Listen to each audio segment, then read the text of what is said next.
I remember the day they laughed at me like it was yesterday. It wasn't just a chuckle in the shadows, not a casual, dismissive wave of the hand. No, it was a chorus, their voices echoing through my mind, sharp and unforgiving. Ridiculous, they said. A waste of time. You're just embarrassing yourself. Us. Those words weren't just aimed at my dreams. They were meant to crush me, to make me believe I was nothing more than a fool chasing shadows. I was an astrophysicist then, obsessed with dark matter physics, a field so esoteric, so speculative, that most of my peers scoffed at it. They called it fruitless speculation, a fancy way of saying you're chasing a ghost, and it's not worth your life. But I knew, deep down, that there was truth hidden in those invisible particles, that understanding dark matter wasn't just some academic exercise, it was unlocking the very fabric of the universe. Still, my family's words haunted me. Every birthday, every holiday, their eyes would gleam with skepticism, their voices layered with contempt. "You're wasting your life," my father would say. "You could have been a real scientist, not some dreamer chasing fairy tales." My mother's eyes would narrow, her voice trembling with frustration. "You're embarrassing us. Why can't you just be normal?" And so I buried myself in my work, trying to drown out their derision with equations and cosmic theories, fighting to prove that I was more than their mockery. But the world isn't kind to dreamers who refuse to give up, even when they're mocked.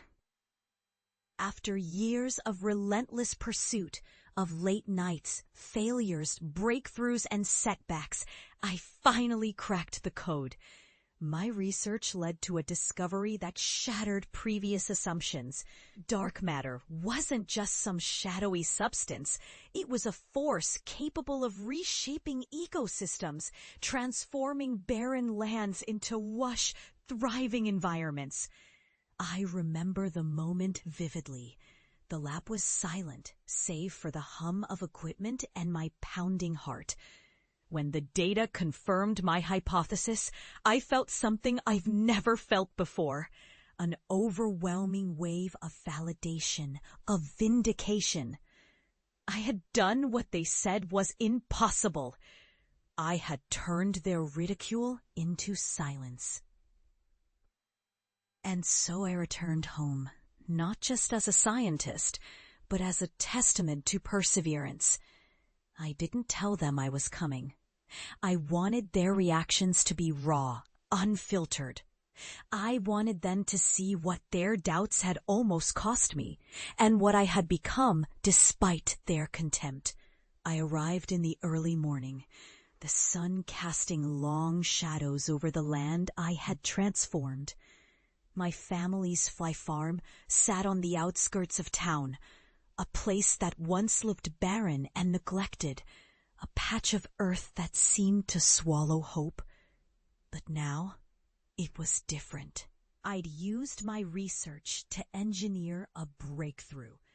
Dark matter infused into the soil, creating a self-sustaining ecosystem that flourished against all odds. They came out to greet me, eyes wide, faces a mixture of curiosity and skepticism. My father, stern as ever, looked at the fields, then at me. "How?" he demanded, voice trembling. "How did you do this? This is impossible." I smiled, a quiet confidence filling me. Dark matter isn't just cosmic stuff. It's a force, an invisible power that I learned to harness. I used it to help the land, to bring life where there was none. I paused, looking into their eyes. "You told me I was wasting my time, that I was an embarrassment. But I proved you wrong, didn't I?" Then I led them to the fields.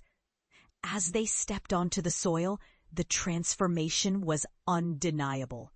Green shoots pushed through the earth, vibrant and alive. Trees, once stunted and dying, now towered with lush leaves. Birds chirped, insects buzzed. Life had returned in a way no one had believed possible. And that's when it happened. My sister, her voice trembling, whispered, How did you do this?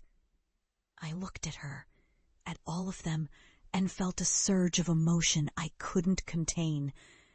This wasn't just about science. It was about proving that no matter how fiercely they mocked, I had persisted, that my dreams, no matter how ridiculous they seemed, had meaning, had power. I stepped forward and faced them directly. You called me foolish. You told me I'd fail. You said I was an embarrassment. But I turned your words into fuel. I listened to my own voice, and I kept going. And now I'm standing here with proof that the universe is bigger than your doubts, that our dreams can reshape even the most barren of lands. The silence that followed was thick, charged with 1,000 unspoken truths. My father looked down, then back up, his eyes moist. My mother's face was streaked with tears, her hands trembling. My family, those who had once dismissed me, were witnessing the fruits of my relentless faith. And in that moment, I understood something profound. The universe doesn't care about mockery. It rewards persistence, resilience, and the courage to believe in what others dismiss as impossible. I had become a living testament to that truth. I turned away from them, feeling a quiet, triumphant peace. I had returned not just as a scientist, but as a symbol of hope for anyone who dared to dream despite the deafening chorus of doubt. As I looked out over the thriving land I had helped create, I realized this was my true success, transforming rejection into redemption, doubt into discovery, and silence into a symphony of life.